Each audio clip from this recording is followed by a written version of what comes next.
منطقة الألعاب دي اهي كبيرة كبيرة قوي للأولاد ومساحتها واسعة كده. بالنسبة بقى فيها ألعاب كتير ومساحتها كويسة اللي بالنسبة هتبقى حلوة قوي للأولاد.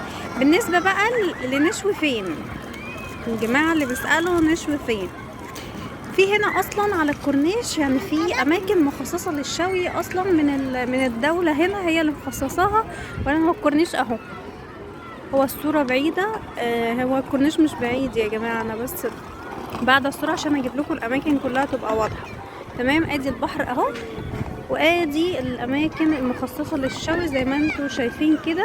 طول الكورنيش دي اماكن هما اللي حاطينها، الدولة اللي حطاها.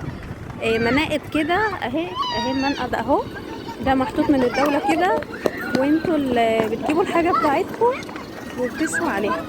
طول الكورنيش كده ده اسمه كورنيش الحمراء، شارع النورس اهو كده، عند فندق اسمه هوارد جونسون.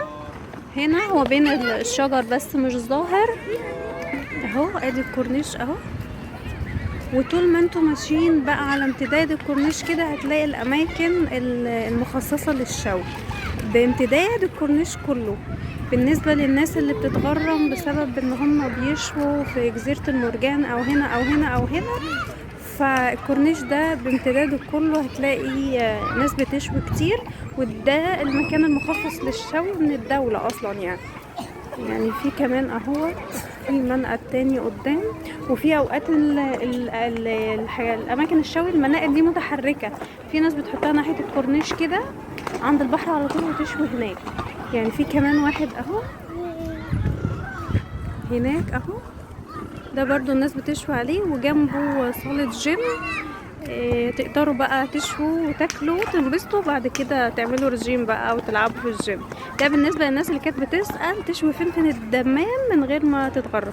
على امتداد بقى الكورنيش كده يبصوا في منقدين اهم جنب بعض اهم، دول انت بتحط الشواية بتاعتك وتشوي عليهم براحتك. ده كده على امتداد الكورنيش ده كله. الكورنيش ده اسمه كورنيش الحمراء، شارع النورس، عند فندق هوارد جونسون.